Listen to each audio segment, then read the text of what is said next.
Man, this is lifestyles of the poor and unfucking fortunate. But I tell you what, bitch, we got.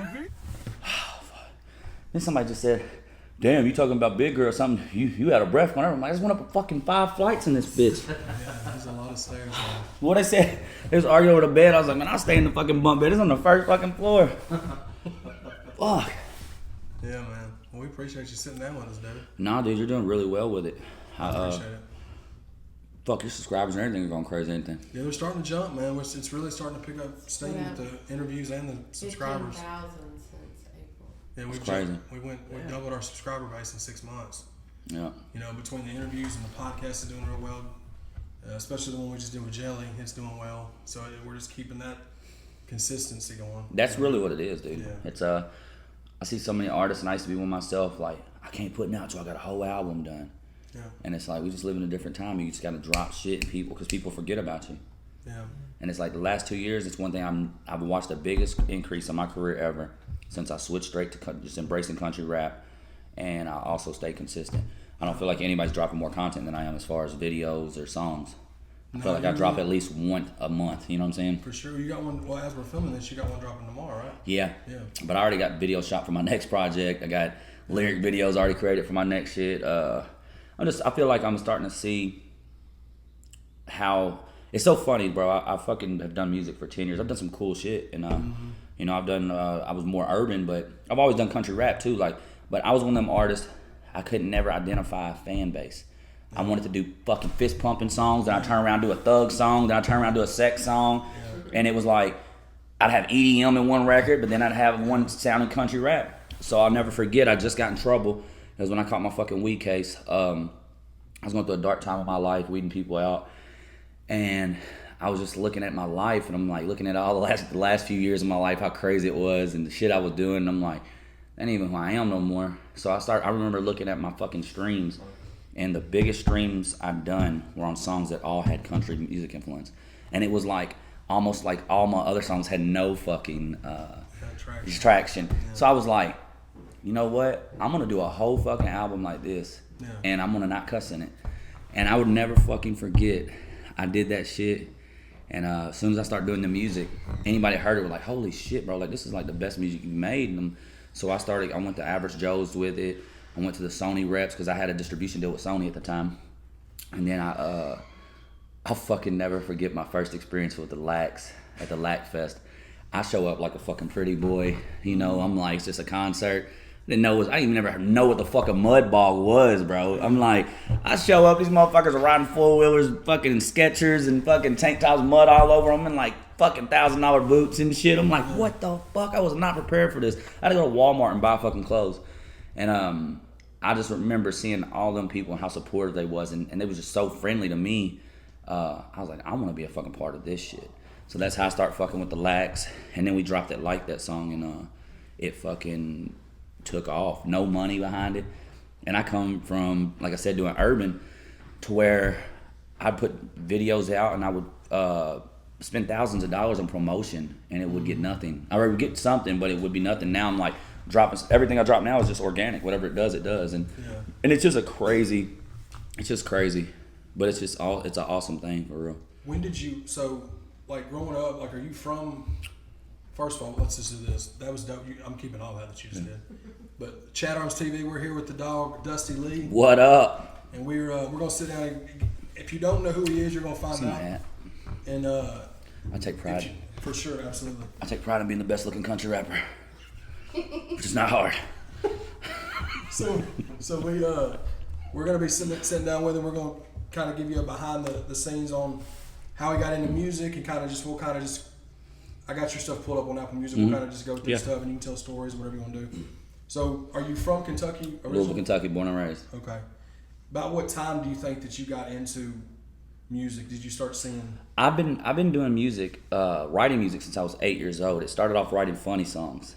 I have literally yearbooks to where my 3rd and 4th grade teacher were like, come back and see me when you're a famous rapper and stuff like that. I remember when Eminem came out, I thought it was the craziest thing on the planet. Yeah. And then about the same time, Haystack started blowing up. Yeah. So 2000? Yeah, so even a little bit maybe before that, but you know, it wasn't because I was 9. You're right. Yeah. So yeah, like I thought, hey, I was the biggest Haystack fan, and Bubba's dropping. Yep. So Bubba Sparks, Eminem, and Haystack, I was like the biggest thing to me. I was just a kid. I'm like, these dudes are white and they fucking are awesome, you know. And I was the hugest fan of them. And I just remember I was like, I want to be like them. And I just always wrote songs, and I always made music. And I didn't record into a professional studio until I was about 15. And I did it, and I actually had a good little fan base growing in Louisville when I was a kid until I was about 17. Then I kind of got into other things like hustling and focused more on that. And I started taking it serious again when I was 21. What time frame is this? Like 2011, 2012? Yeah, Okay. yep. And so I'll never forget, I'd been doing music in my basement. But when I started doing it again, from when I was a kid to when I did it now, my voice had changed. Yeah. And I'm like, what the fuck is going on, man? I don't like the way I sound. I can't do it. Yeah. And I came from a time, you know how it is when you're a local artist and nobody knows you are. Your friends will tell you how dope you are, and that's the problem with music. Yeah. Your friends will tell you you're fucking dope when you're not dope. Yeah. Your family tell you the best fucking rapper alive, you know. And I was like, and I thought that was what my friends were doing to me, and I was like, I like it. But then I was also listening to other local artists, and I'm like, this fucking is terrible, you know. So I remember fucking me and the mother of my child broke up, and I ended up getting sole custody of my daughter. And I didn't go to bars or anything. The first fucking song I'm gonna feature on gets sponsored by Grey Goose. And it was when World Star Hip Hop was like fucking huge. Which song was it? It's called Big Cups of Goose. Okay. And I remember I was such a non-drinker. I didn't know vodka and fucking Grey Goose were the same thing. Right. I thought vodka was a drink, Grey Goose is a drink. I didn't fucking know it was all the same shit. That's how much I didn't drink at the time. So I fucking did a feature. And I was like, Goose. Somebody asked you to get on it. Yeah. And then it was on, Grey Goose sponsored it. They put it on World Star, all this. And this is back when World Star was a big deal. And I remember they put it on there. I didn't have a good rap name. So I was just like, you got to have a name. We got to put something on. I was like, fucking Dusty Leigh. My real name's Dustin Leigh. Right. So I was like, fuck, that's what it is, I guess. And I'll never forget, after that shit dropped, it fucking did millions of views, like on World Star. And like I said, it was such a big thing. And there had not been no white dudes from Louisville on World Star. You know what I mean? Yeah. So, and it was a really dope song. So I remember going into bars and shit. I just went through that breakup with the mother of my child. And motherfuckers were like, Dusty Leigh, Big Cups of Goose. And I didn't drink at all. I'd be in that bitch like 20 minutes and be fucking blackout drunk. You were just on the song because some of your boys asked you to get yeah. on it. And I pushed that bitch like it was mine. And everybody ended up thinking it was my song, but it wasn't mine. And then I was like, hold on, let me do another song. And I remember watching local artists be like, thank y'all, we got 300 views this month. Thanks for all the support. My next song I put it on YouTube, was Jet Plane. Shit did like 20,000 views in like a fucking week or something crazy. And I'm like, oh, fuck. So just from the World Star. Yeah, and I was like, well, hold on, I'm a little different than these dudes. Maybe my shit is good. And I just kept going with it. And I dropped my first mixtape. It was Quitting My Day Job, Volume 1. And it's actually, for some reason, I dropped it to TuneCore. Mm-hmm. And I don't know if it's because I used so many samples and shit that they took it down or what. So you re-uploaded it. I need to re-upload it, yes. Okay. But you can't. So No Day Job, was that? That was my first album. Okay, gotcha. But Quitting My Day Job was my first mixtape, and dude, I did that, and I went on tour, and I never had a manager or anything, so I went on tour with that. I toured with MGK, Jeezy, Ritz, Haystack. My first tour was Haystack. And ironically, what's crazy is my first show I ever did was with Jelly. Oh, that's dope. Yeah, it was fucking hilarious. We're at fucking Alley Cats, was the place. Straight hood ass place. And this is back, I think 8-9 years ago at least. Mm-hmm. So Jelly wasn't huge at all, you know. And no, that was when we were still was just grinding still. Yeah, so he was in Louisville, was at Alley Cats. I sold all the tickets to, it was like my first show ever, so my family, everybody's, you know how it is. Yeah, and I remember right after I got off stage, some motherfucker started shooting. And then fucking whole place went crazy. Jelly comes back in, he's like, hey, make some noise, them dudes are fucking dope. And then the show resumed, I was like, this shit is crazy. So that was your first, Quit My Day Job was your first mixtape, and the No Day Job in 2015 was your first album. First album. And as you see, if you went through my first mixtape, even my first album, if you run through that album, there's gonna be some shit that sounds like Sum 41. Then there's gonna sound some shit that where I'm fucking trying to sound like Lil Boosie. Like it was just I love music. Yeah. I love music. So it's like if I had an idea, I wrote that song and I did it. And I never just identified with any like one type of fan because I just love music so much. And it didn't click into me literally till a few years ago to like, hey, pick one. What these people like, this is what they identify with you. So go with it. You know what I mean? Yeah. And that's been the hardest struggle for me, and I think it is for most artists too. Is like being an artist and writing music. You want to kind of do what you want to do, but we don't pick what's hot. Yeah. If that makes sense. Yeah. The first time I had heard it was a song that you did with Alex King and Jelly. It was a music video. Yeah. I saw. Karma's a bitch. Yeah. That's the first time I had heard of your name. I think I heard you on some Bubba stuff. Yeah. You and Bubba did some stuff. But then I saw that video and I was like, oh, this shit's dope. And that's when I started to like follow. And then I started, of course, seeing you working with Bravo real close. You know, that's the homie. And I've just been seeing you just. Yeah, it's been crazy, since bro. then. It's been crazy. COVID was actually a great year for me because I was like, I did actually a interview at Nashville Yoko on the radio station, and the dude was like, bro, we're in the middle of a pandemic. Here I see 40 bitches in a hot tub and you acting like we're not in a pandemic. I was like, it can't stop. You know what I'm saying? I'm not going to fucking stop. Fuck this fucking COVID shit. I didn't care. I think I shot 15 videos last year. Yeah, I've been noticing your music video grind is another level, and they're really well done videos. Yeah. Does Ghost do all your stuff still? Or? No, Ghost just recently did it because my videographer is super busy. He Okay. does a lot of weddings, and it's like, and it's one of my best friends, and it's kind of like hard to go ask him to do a wedding. I mean, do a video when he's fucking getting $8,000 a wedding. You know? Right, no, I totally get So it. I'm like, Ghost has been doing it and it's getting to a point where I'm so busy that if I'm in a city completely different, I need somebody who can travel to me, and I'm really good with resources and networking with people. So I can pretty much shoot a fucking video You're good at anywhere. storyboarding Yeah. too, bro. I Well, noticed that this too. is one thing that gets on my nerves too. Is every fucking body who shoots my videos, 9 times out of 10, I come up with the fucking ideas, the direction, the resources, and then it's like motherfuckers like directed by, and I'm like, I really need to change that to where it's like, no, it really was directed by me. They just shot it. Shot it. Yeah, I'm like, you look at any of my videos, Dukes, No Fucks. The one with you and Smo was dope when y'all were like.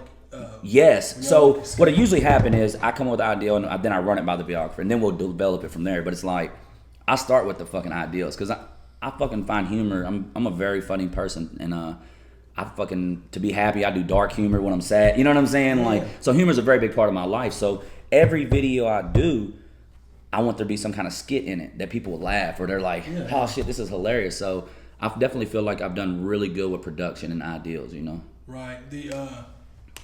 When did you say? I know you started off with a bang with the Grey Goose record. That was a feature record. Did you see like instant like progress, or were you kind of treading through the mud for a little bit until you started seeing? No, man. It was just weird because I look at it and there were so many different things in my career that did well, but it wasn't really. It was all doing well at once because I had no guidance. I had no managers. I remember I did T-shirts. I put these T-shirts out that said I make Dusty look clean. I did like 5,000 T-shirts in a year for a local artist. That's fucking insane. And I was like, I'm talking about, I had everybody in the city wearing these motherfuckers, taking pictures with them. I remember Kevin Ware broke his fucking leg in the national championship game. The next day he had one of my T-shirts on. It was like, shout out to Dusty Leigh. And I'm like, I was like, oh shit. Like anybody in the city was fucking with me on like that level. And that was such a horrible break. Oh, bro, it was terrible. I think that was what won them the fucking championship. We can't fucking lose now. This motherfucker snapped his leg. Yeah. And then you dropped, of course, 2017. You dropped "Quitting My Day Job" Volume 2. Mm-hmm. Did you have any singles on there that stood out? That had to get. That's risky business, right? Yeah. Where I'm in my underwear. Yeah. See, another thing about my albums, I try to theme them all off of movies or characters. Yeah. That's what I think is dope too, because I love movies. So like, I'm in, actually, it's funny you said, because I'm like, I'm actually wanting to do a video now. Because I done created Dust Diggler, I done created Kentucky Anna Jones, I done created the risky business version of me. I got the no day job version where I look like a fucking casual worker. I thought about shooting a video where I'm all these personalities in one. Yeah. Where like they're all sitting at a table or something. I thought this shit would be tight. Yeah, for sure. I mean, because I was going through listening. I've listened to your newer stuff multiple times, but I was going back and listening to the older catalog, trying to just kind of keep up with stuff. And I really could see, like, in that album, 2017, it was not a complete different sound, but it was a lot different than the 100%. You know, it's crazy. Like I said, I had no management. When I did my first mixtape, I didn't drop another fucking CD, I think, for 2 or 3 years. And as an artist, that's terrible. Yeah. But I was torn the whole time. Yeah. So like, Do I do this? Do I do this? yeah, and I just didn't think. I was like, I'll just keep pushing this. And my thing is, dude, I had it so down. That's what kills me about artists. They're just so not willing to invest in themselves. Dude, I used to fucking print up. I'm not joking. 10,000, 20,000 CDs at a time. I'd get the fucking sleeves made. I'd get the plastic covers. They'd have to bring me my CDs on a fucking freight. Yep. And I would go to any concert, any festival, anything I thought these motherfuckers might listen. And at first I started off with like doing shit, just big gatherings. And I'm like, I'd watch all these motherfuckers from the country throw this shit on the ground, you know? But then I got it to where, hold on.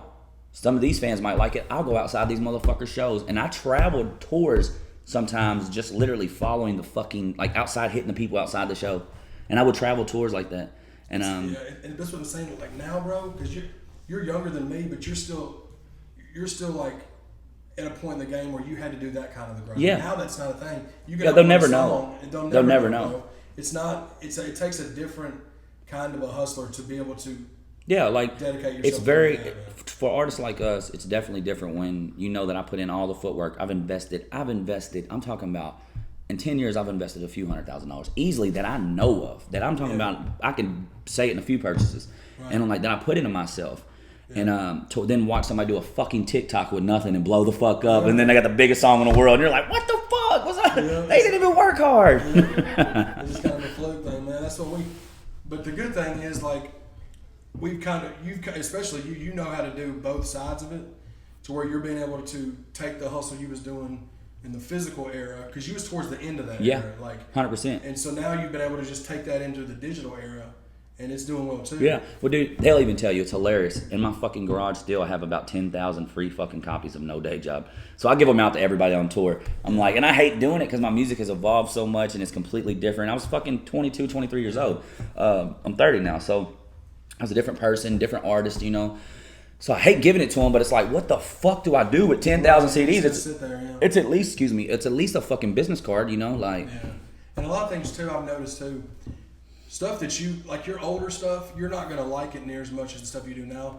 But fans sometimes they Go don't back, hear yeah. it that way. No, You know but what I mean? don't. You hear it, and you're like, that's the way I hear my Yeah. own stuff. But you might as When well they just discover give it- you, they go Yeah. through it. They They go do through go it. through the cat. What sucks to me though is when like you have favorite songs, but it doesn't translate to the where you think it's gonna go. Yeah. I'm like, there's songs that I love that don't do shit, and I'm like, I thought it was gonna be the biggest fucking song ever.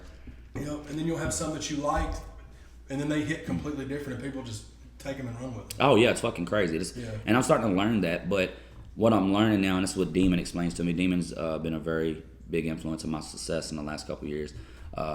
He's like, bro, it's a fucking wall you're building, and no matter what you do, some bricks may be bigger than the others, and some bricks may be a fucking size of a rock. But at all, no matter what, they're bricks, and you're building this wall. So you just keep going, you keep building. It doesn't fucking matter if one don't stick. You just fucking keep going, and that's what I'm doing. It's like I'm just gonna keep dropping music. I literally have my whole next CD already ready. It comes November. Demun just texted me. It's like November 26th or something like that. The Colonel 2 drops. Like Black Friday. Yeah. So Yep. yeah. Damn, that is Black Friday. Yeah, that's dope, man. And that's what Demun told you, and shout out to Demun. I look forward to working with him too.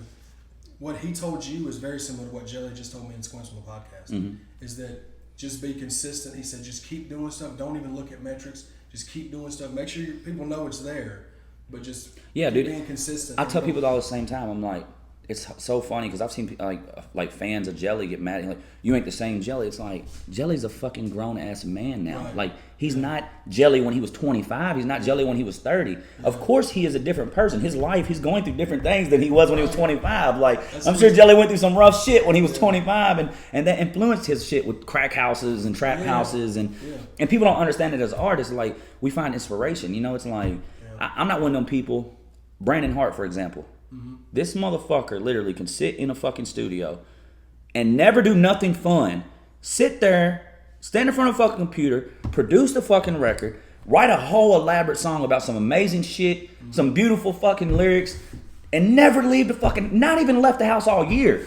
Me, I'm like, I gotta go fucking hit Broadway. I need to see these fucking old bitches' titties. Like, I need to see some wild shit. Like, I need to see some fucking saggy fucking pancake titties or something, like, so I can write a song about it. Like, I'm just one of those people. I gotta experience it, you know? And y'all done some good records too. Man, he is so talented, dude. He's such a fucking talented individual. Like, he produces, writes, Does he do a sings. lot of your production? No, he did on Honky Tonk. Okay. He did on Honky Tonk. We actually, what's crazy, every song you hear that he's come out since Honky Tonk, he's had another couple I've dropped. We did about 20 records in about 7 days. Oh wow. So the honky tonk was just 6 I picked, and we was gonna do it in the honky tonk too, but then I was like, nah, I need to keep doing solo shit. Yeah. So now I've been using them. All these songs are old songs we did in about a 7-day fucking. Oh wow, that's dope though. Yeah. And then so going back to the volume 2 that you dropped, the Risky Business one, how did the one with you and Stack, like that joint project, how did that come? Stack has always been it's crazy. My relationship with Stack, you know, people have said a lot of things about Stack, but I feel like people never really give him his credit where it's due. Like they can say whatever they want, but if it wasn't for Haystack, there wouldn't be a lot of us, and there wouldn't be like he literally was the inspiration behind everything, you know. And Haystack's always been good to me. He's always been really good to me. We've always had a great relationship. So he always hit me, D Leigh, dog, what you doing, man? I'm gonna come up here. Fuck, I'm trying to fucks me up, fucking his voice up. So we did. I was like, said, hold on, I'll do this, man. He's like, fuck, I need some work. So I said, look, I'll give you such and such. You can come over, what you do? I'll take care of you while you come up here. Yeah. And we did. We knocked that motherfucker out in 2 days. He literally freestyled every fucking verse. He's also the hardest person to work with in a studio. Yeah. Because he will literally he's the only artist I've ever seen that will be like, all right, go. He'll rap, stop, punch me in right here, delete this. He'll confuse the fuck out of you. I felt so bad for the engineer. But he freestyled the whole fucking shit every fucking time. I was like, oh shit. So it was impressive that it came out as cool as it did. Yeah. And then this is when I guess it was 2018 when I was talking about when I first heard about, because that was the one with the song with Alex and Jelly. No, Bougie with that Nights. one, Bougie. Oh, yes. Yeah. That- Bougie Nights. That inspiration from that, what was fucking crazy, is I'd hustled, you know, my whole life, but I hit a different pinnacle when I was done. I was fucking 250 pounds a week of weed, you know, like I was really killing it. Yeah. So the shit that I attracted in my life was different. Next thing I know, I'm fucking hanging with Bubba Sparks, but then we go somewhere and then I fucking done linked up with some porn stars, and now I'm in porn studios hanging out. So I themed my whole next fucking album off of Boogie Nights. Which goes back to you needing to have life experience to make Yes, make 100%. So like, I don't know if you've seen Rockstar or anything. I shot that. It was an old song. It was on No Day Job. It's a fucking dope ass song, but it was such a different time. Man, I had Kelsey Monroe, the huge porn star. Yeah. Fuck around with her, been friends. She comes to the porn studio one day and she's like, "What are you doing?" And I'm like, "Fucking just here, such and such." She's like, "You want to work? You want to fuck me on camera?" And I'm like, "No, I'm not at that point in my career. Like, that's when you go down, you know." And I was like, I said, I'll watch, I'll fucking film you fucking somebody. She's like, "For real?" I'm like, "Yeah, I got the best angles." So, so listen, my fucking dude that owns the porn studio, he's like, "Yo, what if we fucking do it to your song? You do that as B-roll, shoot a music video." Oh, wow. And fucking, yeah, so this is what we did. So you can get on any porn site right now and look up Dusty Leigh and Kelsey Monroe. I'm filming her sucking some dude's dick. Like, and I'm just like rapping the whole time. In the background, her booty's like, I'm pussy hanging out. I'm like, It's the wildest shit ever. Dude, I tell people like this. It was so interesting. My homie was a fucking diehard Kelsey Monroe. Like, she's a huge fucking, she's the one that won Tory Lane shit the other day. Mm-hmm. She's a huge porn star. Yeah. My dude was so obsessed with her, he couldn't believe that we was in this fucking porn star and she was just sitting here. So listen, I give him my phone and go on Instagram Live. I had just got my fucking blue check, bro. I'm literally like 13,000 followers in, just got my blue check, thinking I'm the shit. And this is back when it was a big deal, you know? Yeah. So he's fucking, I'm like, "Hey, you go live, but you don't be getting sex on it, okay? You just get a little, get them interested." He's like, "All right," I give him the phone, that motherfucker's like this. He's just stuck into the fucking, yeah. He's got the whole sex scene on my Instagram Live. He literally said, "Hey, I'm over here filming it. She in there back getting fucked." I'm like, she's the camera, and I'm like breaking out chicks with my drumstick while she's sucking this dude's cock. And finally, he's like, bro, there's 11,000 people watching. I'm like, what? No. Bro, by the time I walk over to him, there's 22,000 people watching. He's just like froze. And he's just froze. Dick going in and out, just fucking all over my live. Like, dude, it ended up going to 37.9 thousand before I cut it off. Because I was like, they're about to delete my shit. I would never forget, the giraffes were having a baby online at that time. And it was a constant live feed. My shit had more people than that fucking shit constantly. Dude, I gained like 7,000 followers in about, fucking no joke, 2 minutes of that shit. And it was so funny because my followers just keep dropping because it was all like Arabian dudes talking about like, show more puss. Yeah. Show, pop, bust pussy open. Where's Kelsey? I'm like, fuck y'all motherfuckers. Yeah, dude. So then I end up linking up with them. So then they pay me to go like interview people at the AVN Awards and shit. So that's kind of like the influence all that came from. That's crazy, dude. Yeah. But again, did you? Well, obviously you saw a whole nother side of like success, or like you saw like stepping up a couple of rungs. I wouldn't even call it success. I look at it in my life as debauchery. Like, yeah, but I mean, like, like, yeah, no, it is. It's funny because I'm like, Yeah. I'm not bragging or anything. Like, but I'm like, I fucked multiple porn stars at this point in my life. Like, I was During this time? I was taking porn stars to the Derby, and people are like, I fucking jack off to her every day, like freaking. You know what I'm saying? You Like, kind of just fell into that on that. It wasn't even nothing that you yeah, did. I was just making a lot of money, fucking trying to be wild, And you was just- hanging out at porn awards, Got and you in another yeah, I'm like, tier of like. did you ever see what Rory Round did? Uh-uh. All right, so this is fucking probably the wildest. So I could write a book when I'm done. People, that's what I'm saying. So we go to Kentucky Derby. I bring Rory Round, another huge porn star, fucking a very big porn star. We're sitting there and I'm pissing in a like, dude. Anybody tell you I'm fucking from Kentucky. So if I got pissed, I'll fucking piss. I don't give a fuck who's around. Right. So the lines were fucking insane. It was a Kentucky Derby, thousands of people around us. I fucking pull a cup out. I'm just sitting there pissing, just looking people in the eyes, like, ha, they cannot even know I'm pissing. Yeah. So she sees me pissing. She's like, "Did you just piss in the cup?" Oh no. And I said, Oh, no. "Yeah, why?" She said, "Give it to me." Oh and I'm no. like, I knew that's where that was going. I give it to her. She's like, "I love piss." Oh my Bro, god. my dude. homie from England, he just flew in. He's in the background, coked out. I got a video of it. He's like starts throwing up. And so look, God. and then I'm like, hold on. We didn't get it on camera. You got to do it again. So I'm pissing a cup on the second time. You had to wait and piss again. Yeah, and she drank a second cup of piss. Yeah. And then listen, she At puts the it on. Kentucky Derby? Yes, and she puts it on fucking the internet, and it's like all over fucking. It's all over like the. She put it on Twitter, so like Bang Bros are starting to share it and everything, and I'm like, how the fuck is this my life? Like, You were just trying to piss. yeah, bro, I swear to God, in my life, it was fucking insane, and that's why I said I'm like, and people would always ask me, like, bro, how the fuck did this happen? And I'm like, dude, I don't know. It's just shit like this happens to me. And then people, it was funny.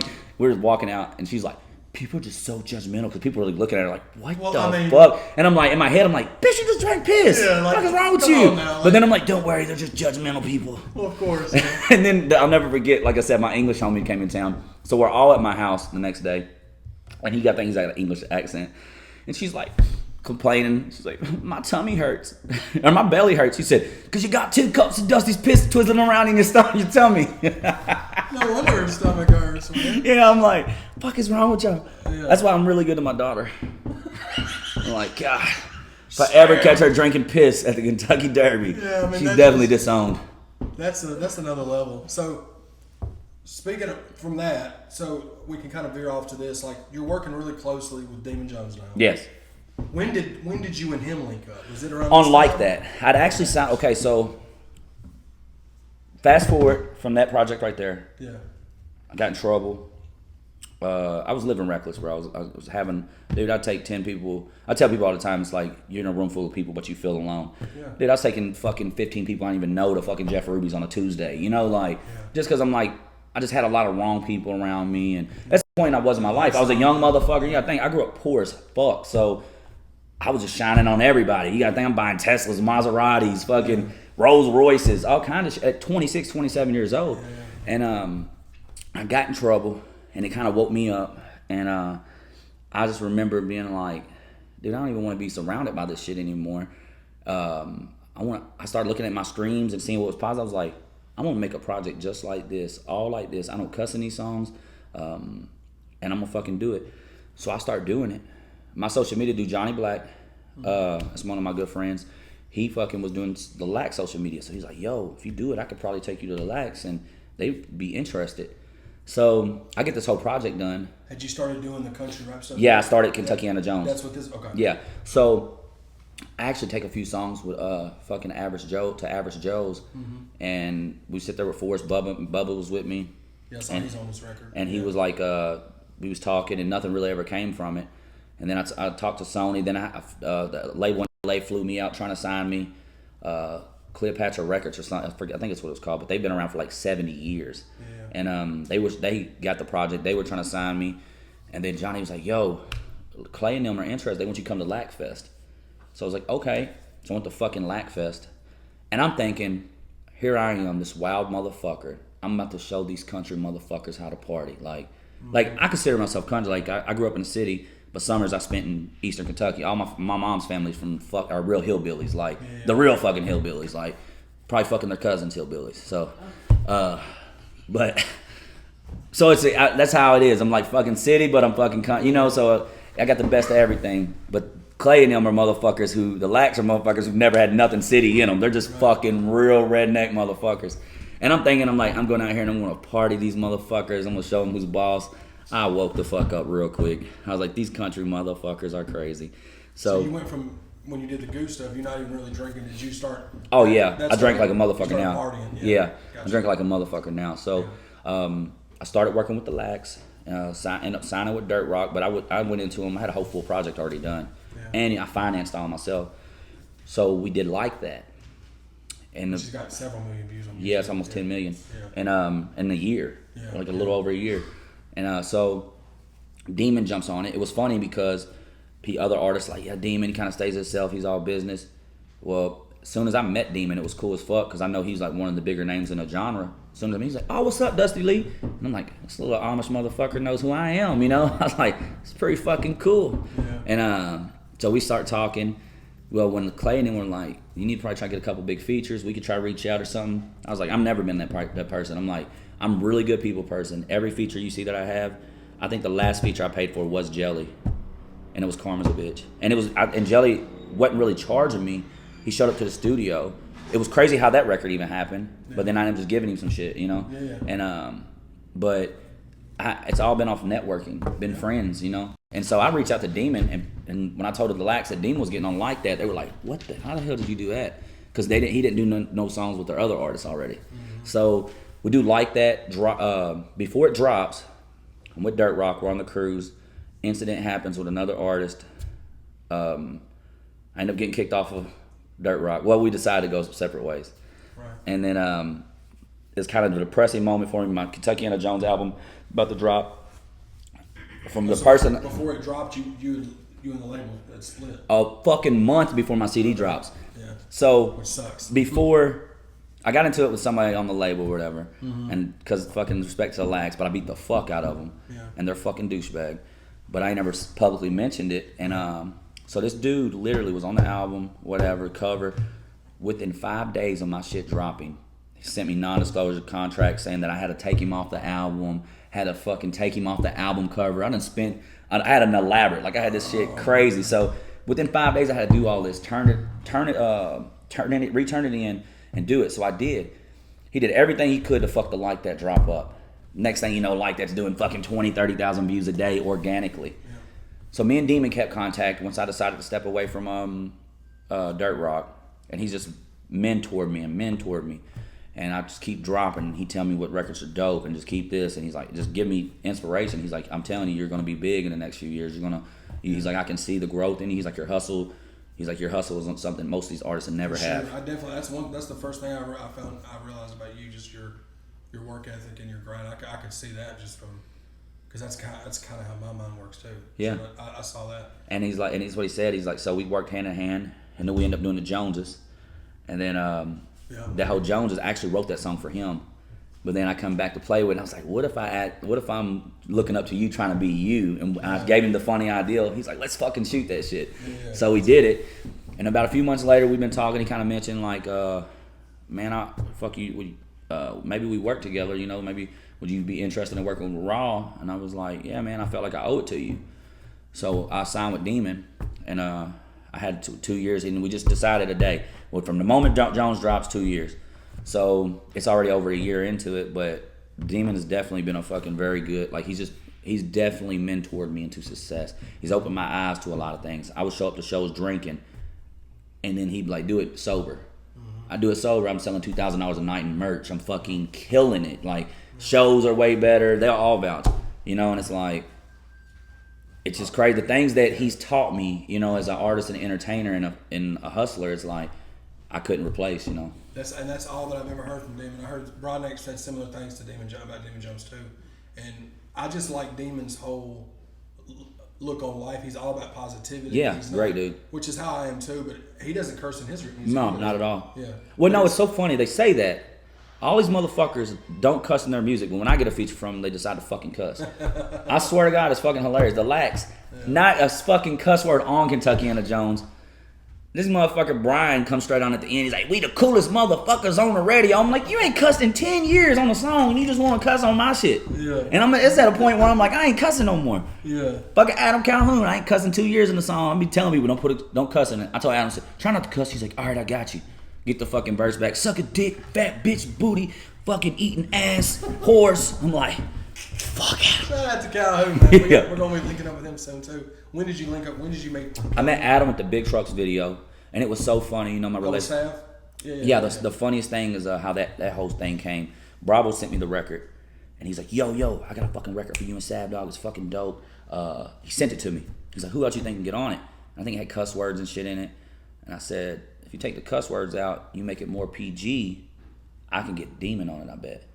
And Sab had no name at this time, like nothing. Like, so I think she had Raise Hell out, Yeah, so she was Raise getting some Hell, traction. And I'm telling Demun, like, she's gonna be big. She's gonna be fucking big. I'm telling you. Yeah. So Demun started looking her up really and shit, and he's like, all right. They sent it back. Bravo and them sent it back, and they fucking have big trucks.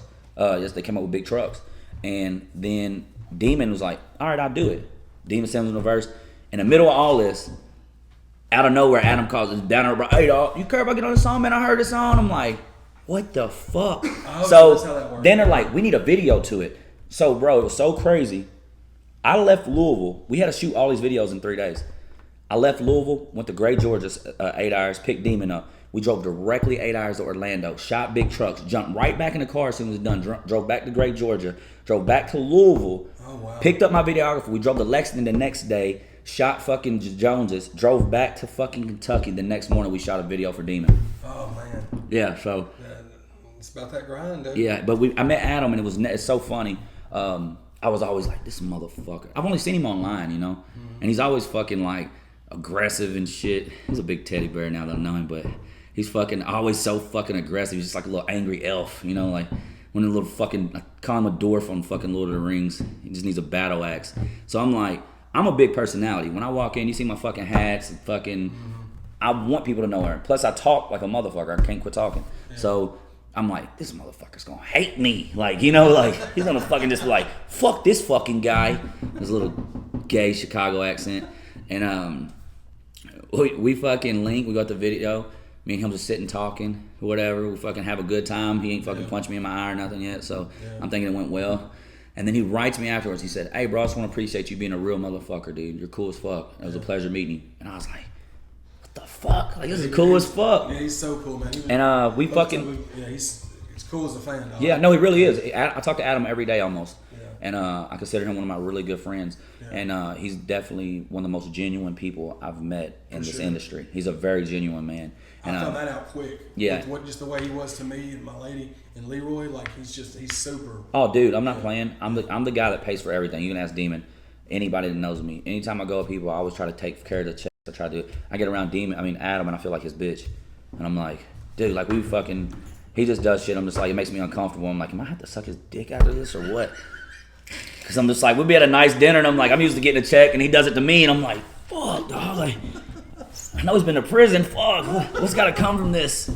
Oh man. But yeah, he's a great dude. Yeah, shout out Calhoun, man. We'll be doing that interview with him soon too. I know he's super busy.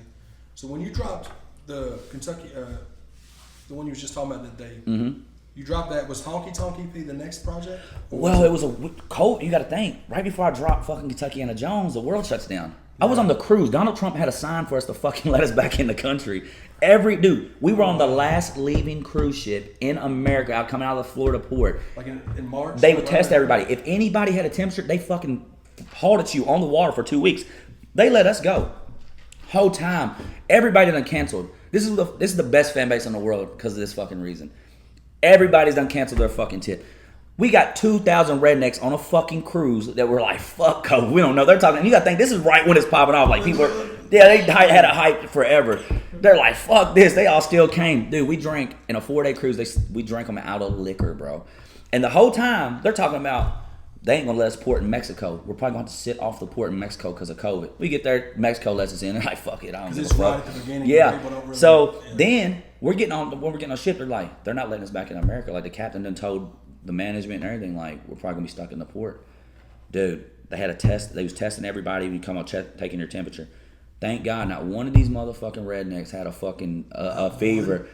Every other Because y'all shit. were away from everything. Yeah, bro, it was like the world changed instantly. We get off and we're in Florida, and I'll never forget. We're trying to find something to eat, and we found like one place open. It was like people were so scared. So it was like middle of March. yeah, it was March, yeah. And I was like, what the fuck? And then I'm like seeing people fucking having flight delays and everything, and then like people like Moxon Creek, he's telling me he's in the airport for fucking Jeff McCool. He fucking is in the airport. He's stuck there for 12 hours, and I'm like on the news seeing it. I'm like, look, I don't know how the fuck we're about to get home. We're gonna be fucking home. Thank God our fucking airplane got there. So from that moment, I'm just like, dude, what the fuck can we do? But I'm just getting a fucking name going. Like that's killing it. I'm like, I'm gonna keep shooting videos. Fuck this shit. What can you do? That's Dude, what I'll tell you does. one video, and it's one of my favorite songs I made. It's called "Hope He Breaks Your Heart." I like that one a lot. I listened to it last night. You seen the video? Yeah. I'm walking through the 16th biggest city in America. No fucking traffic, nobody in sight. Dude, it was like a fucking movie. We went downtown Louisville, there wasn't a soul. Where can you pay for that shit? Yeah. You can't pay for that shit. You know how much that would cost in permits to go to downtown Nashville anywhere and be like, hey, we gotta block out all you motherfuckers stay in the house. Like, it would be fucking millions of dollars or something. So we took advantage of it. I was like, I don't give a fuck. There ain't gotta be a girl in this. We're just gonna shoot the video. I'm gonna walk these. It kind of reminds me of like, what's the dude's name that Bruno Mars. It's kind of the vibe. It's a very I love Bruno. Yeah. That's another reason about the Kentuckiana Jones. They say country rap, but I sing a lot in my records too, and I feel like a lot of my records have an R&B vibe. So I've been calling my music R&C. Yeah. Rhythm and country, you know. So I've been coining that, and I feel like that's about what I can call it because a lot of my records I do sing on it. Yeah. And the one with you and Ribs, Dirty Dancing is like that. Yep. Right? Yeah. Yep. I watched that last night too. Yeah, and That's so a cool one. it's been an interesting journey. But from that COVID point, I was like, I'm just gonna keep dropping singles. I think I dropped 10 fucking singles that year and videos, and then shit started warming back up, and then Demun kind of signed Brandon. Been working with Brandon. I told Brandon come to Louisville, I'll take care of him. So he came stay with me for about a month, and we fucking knocked out a lot of records. So that's how Honky Tonk came out. Yeah. And then that's y'all too, right? Yes. Yeah. Yeah. And it's crazy. I think about it. I think the only people in this genre I haven't worked with yet is like Upchurch, and you got to think for fucking somebody like me just coming into it is like that's very impressive to me considering a year with all COVID. Yeah. It's like I've done worked with about everybody. Yeah, shout out Church, man. Oh, dude, such a cool guy. I tell people all the time. I met him like the beginning of his career, middle of his career, and I met him I seen him at Corbin, at his big show in Corbin. He's the same dude. It's crazy. Like he deserves everything he got. It's like he's a humble person, dude. Yeah. The same way we did when we first met him. I had a little podcast I was trying to do in 2015, and he came and got on that like when he dropped Cheatham County. Yeah. The first one. And then when we did the interview with him in July, he's definitely the same dude. No, 100%. Yeah, and I can totally co-sign that. But you did Honky Tonk, and then I guess going through COVID, you was just dropping music videos. Yeah. Then you started working on the Colonel EP. Mm-hmm. Was that stuff that you already had in the can, or does that? No, not really. Actually, Good Vibes Only was me and Brandon Hart originally. It's funny, Justin Champagne just called me. That's another one I like to link up with. Yeah, he said, I'll link y'all up for sure. Yeah. It was funny because I'm sending him shit. Me and him had the idea to do an EP together. So I'm like, all right. So I said, he's like, man, I'm just busy. Can you just send me records? I'm like, I'll write so many records. I write records quick. I start sending him records. Yeah, I start sending him records. Yeah. First one I sent him Good Vibes Only. It was me and Brandon Hart. Yeah. And it was supposed to go on a Honky Tonk originally. So it just didn't make the. Yeah, I just had so many. I was just like, this is what I want the vibe to be. Yeah. So thank God I didn't because it's like my most streaming song right now. Yeah. So I fucking sent it to him. He's like, yo, all right. You know, he's from Louisiana. He's like, hey, you heard me? We're going to do this song over here, baby. You got that fuck. He's got like the gay Broadneck's accent. Like Broadneck's got like the OG Louisiana, you know. So Justin Champagne's got like the sissy one. But yeah, so we did that and fucking did it. But I love the vibe of that record, dude. Yeah. And that's exactly what it is, Good Vibes Only. Yeah, 100%. Like, it's been crazy, dude, because you got to think, I'm navigating through all this, doing these videos, all these different places in America during a world pandemic that people ain't... Dude, the craziest shit I went and shot fucking Friday Coming On with the Moonshine Bandits in California. And I guess California gets the same. If you've never been there, you think everybody's gay or liberal or I mean, it's just what you think. Just like you think, as soon as you think Chicago, everybody's murderers, or And everybody's Kentucky, everybody's fucking their cousin. It's just what it is. Unless you've been. And it's funny. We shot the fucking video for Friday Coming On in Cali, midst COVID. Like, we done all opened up, everything's going wild. You get to Cali, they're like, you can't eat in our restaurants. Like, you can't do shit, son. Man, we go to this fucking town in fucking where the Moonshine Bandits, they got the fucking bars open. They're like, fuck the governor. And it's still California? Yes, bro, It's this ain't just a shit. different bar, yeah. Dude, I swear to God in my life, we're shooting this video, not only we're in a bar that's against their mandates and everything. Bars sold the fuck out. We shoot the video. And there's a fucking, the Moonshine Bandits, that's what I got to tour with them soon. Because they do have some fun. And so they have about 20 beautiful women there for our video. Probably 50, honestly. It was crazy. So we shoot the video as a bar scene. Dude, we pull up in this field because it's a bonfire. We told them we need a bonfire. Bro, it's the biggest fucking bonfire. Like, I'm talking about like, biggest this fucking room and wooden pallets. And I'm like, dog, we're in Cali. I let them know. I'm like, I know this shit's highly illegal here. If y'all start like burn half the state down, I'm letting y'all know I had no part of this. Like, I'm not going to fucking prison for life over this shit. Yeah. Bro, these motherfuckers can't start this fire in the middle of Cali. We leave the video shoot after doing it with this huge fucking fire. I'm already like, dog, the cops are coming. We're all going to jail. How did that not happen? Dude, I don't know. I don't know. Y'all just far enough away from shit? No, I mean, it was still like a city, but it was like the woods, but right out of the city. Crazy. And then we go back to the bar we shot the video at. Dog, there's a line. I'm talking about like 100 people outside. And I'm like, yo, what the fuck is the bar? He's like, they don't give a fuck about that shit. We walk back in. It's sold the fuck out. I'm like, we're in California right now. What the fuck? So it was just crazy because I said like the COVID shit's going on and all the different states I'm bouncing around and how people are living here and there. Yeah. And we're still managing to get everything done. Yeah. If that makes sense, So it's been cool. That's dope, man. That's dope. And see, I keep referencing Jelly just because we work closely with them, but that's the same thing he did. That's the same approach they did last year in COVID. Bro, content, man. I mean, you can't say anything. Music like videos, for the last 10 years, Jelly has dropped probably 30 projects. Oh, okay, yeah. Okay. But for the last 10 years, he's dropped probably 30 projects. Right, yeah. Like nobody's out rap Jelly, nobody's out road him. Like, you're not out working him. No. You might have a song that does better than the songs he does, but he will drop 100 fucking songs, and one of them bitches are gonna pop. Like, I feel like that's always been his mindset. Yeah, it's always been like this. The mindset that he has now, it's the same mindset he had when it was 2009 and we were splitting stuff on the dollar menu. Mm-hmm. He has the means to get it to more people now. What I love and I appreciate the most about it is like, I'm not really close with Jelly or nothing. Jelly's always been good to me. We got a few records together, but I remember hearing Save Me coming home from shooting my video Country Twang. Mm-hmm. And I fucking start bawling. Oh, dude. And I was like, I know this motherfucker, and he just touched my soul, like. Yeah. And I can't imagine not knowing him, like. Yeah. You know what I'm saying? Yeah. And it's like for someone who is a peer, like I feel like I'm a peer of Joe, like I know him personally, I know of him and everything, like I've been around him plenty of times, and it's just like to watch his growth and to see that he touched my soul like that. Yeah. I know some random motherfucker anywhere in the world that hears that song is like, fucking, like, dude, I bawled. I was like. I was going through some crazy shit in my life at the time. I'm like, holy shit. Yeah, and it's completely different than Jelly Roll in fucking Trap House. Welcome to the Trap House. And you appreciate that growth, And look at him now. It's like I told him when he was recording the Welcome to the Trap Houses, he still had those deep records and he always was harmonizing. It was just a matter of the means to be able to do what he really wanted to do, which is what he's doing now. That's what he always wanted. Yeah. I mean, I never sung in records really until the last year or two. And I was always scared, and I always wrote them, but I always had somebody else singing them.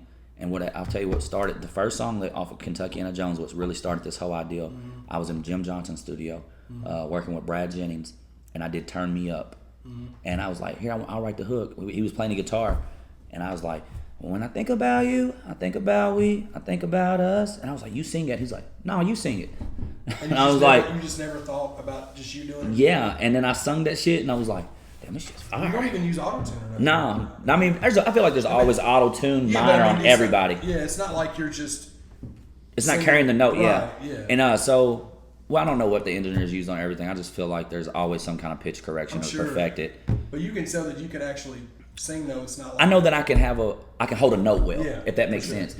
Yeah. But you got to think, 2 years ago I didn't know that, and I know now the better that I sing, the more I do it, the better I'm getting.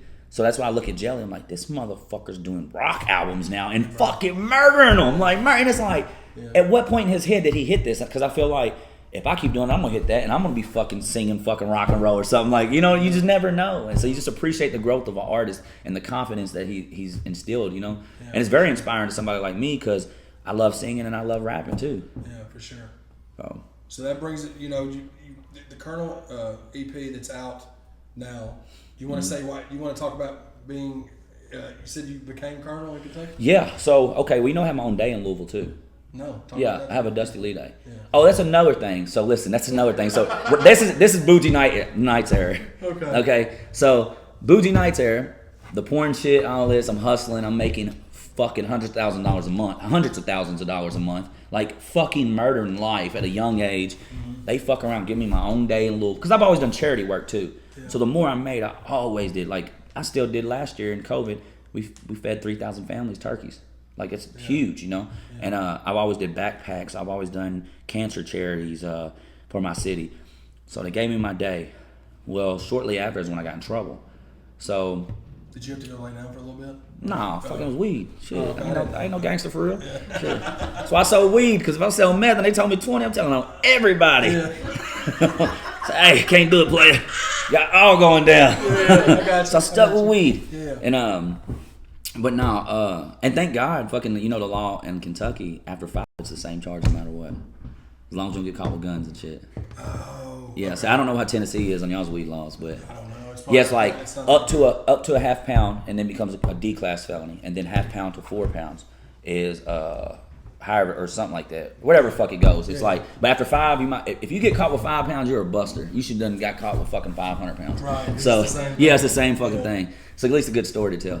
Yeah. And so I go through that, and like I said, that's when I'm transitioning, going through all this thing, and Colonel represents like how none of that shit kind of stopped me. Like, here you go, fucking this shit happened to me.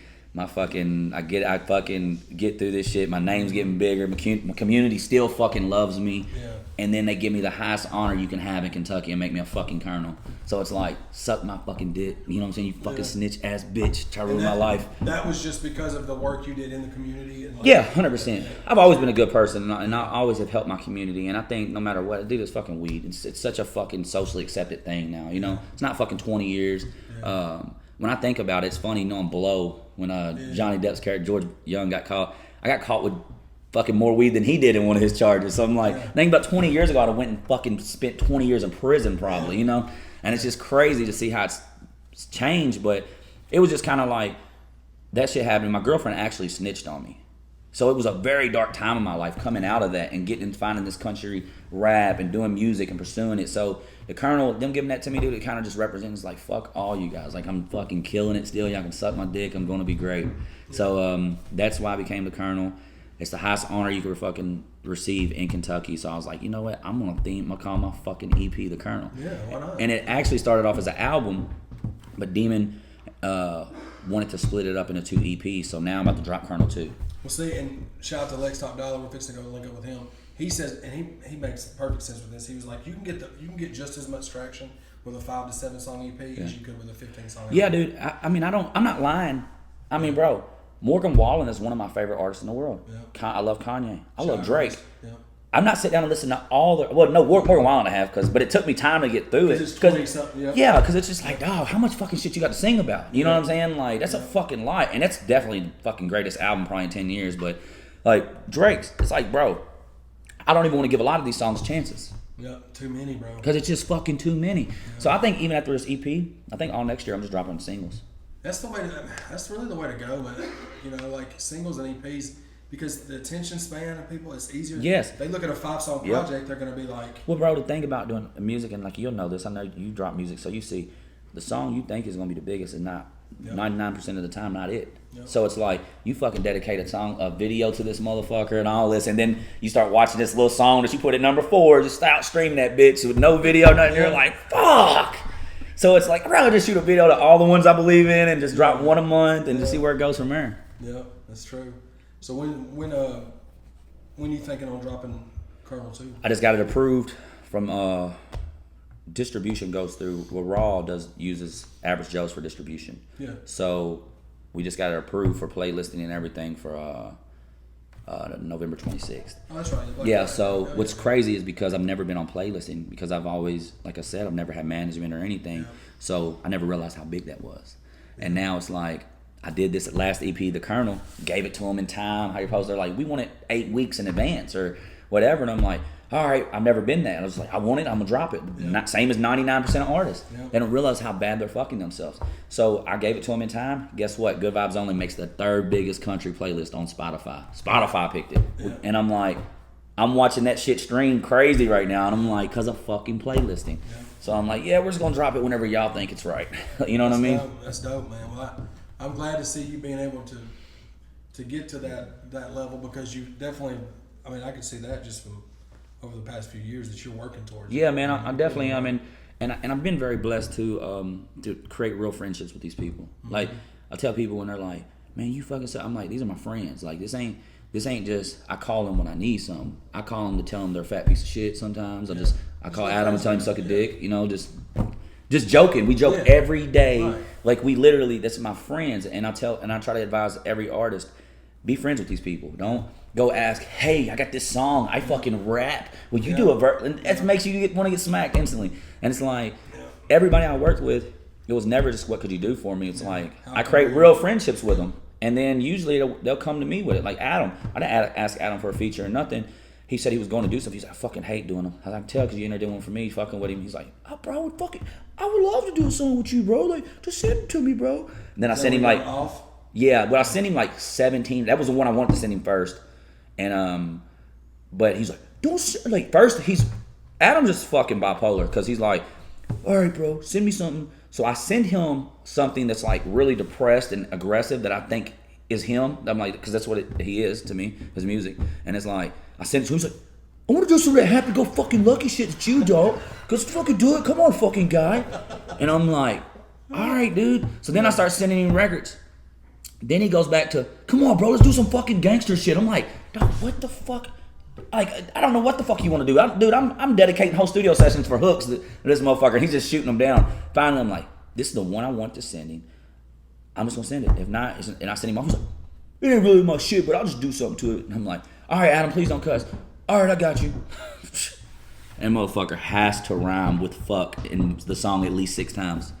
Y'all did go off on that song. Oh, dude, it's a dope song. It's a very dope song. Yeah. The video came out really good. Yeah, cool. I just love working with a lot of these people. And it's one thing I know you know in the music industry because outside of country rap, a lot of people are douchebags. Or I've known motherfuckers who make it like mainstream or whatever, but then fall off but still think they have egos. It's like I've not really met nobody in this genre who really is a bad person. Everybody's cool, man. Yeah, and like they're approachable. They're really good to their fans. And that's awesome, and it's the best fans in the world to me. You get what I've noticed about this genre is that you get supporters for life. Yes, 100%. And they back everything you do, bro. 100%, bro. 100%. There's a reason, like I said, I consider myself really a nobody in the spectrum of the world. You know how great you can be as an artist. But I know me going out last Saturday doing $2,200 in merch is bigger than a lot of mainstream artists I know, you know what I'm saying? Like that they can't do that. And it's like, so it's just a blessing to see that this is providing for me. You know what I mean? Yeah, for sure. Well, we appreciate you sitting down with us, man. We'll get this out next week. And then by then your new video will be dropped. We'll be up and we'll make sure, cause you're doing that. Yeah. Loose Change. And that's one of them songs. That's also a song that's the song. Okay. So when I do my projects, I try to do 2 or 3 singles that I know the fans, that's the type of records they want to hear. I try to do 2 songs that I just like doing. Mm-hmm. So Loose Change is one of them. Yeah. I don't necessarily think it's a song that this fan base is going to be like, oh, I fucking love it. They're going to play it all the time. It's a song that I think it's going to hit 1 or 2 motherfuckers who are full-blown alcoholics in the chest and they're like, I'm getting a Dust Gang tattoo right fucking now. Yeah. So, you know what I'm saying? It's just, for sure. But yeah, man. So, and also too, like you said, the Colonel EP 2 is dropping November 26th. And we appreciate you, dog. No, I appreciate y'all, man. I appreciate y'all are doing really good things. That's why I was telling you. I was bragging on you. I'm like, because you know how hard it is for any of us. Your YouTube's doing well. It's growing. So it's like, I feel like if people just keep helping each other while they're coming up, it blows everything up. Together, yep. You know? We appreciate you, dog. Channel TV, Dusty Leigh. Yeah, baby.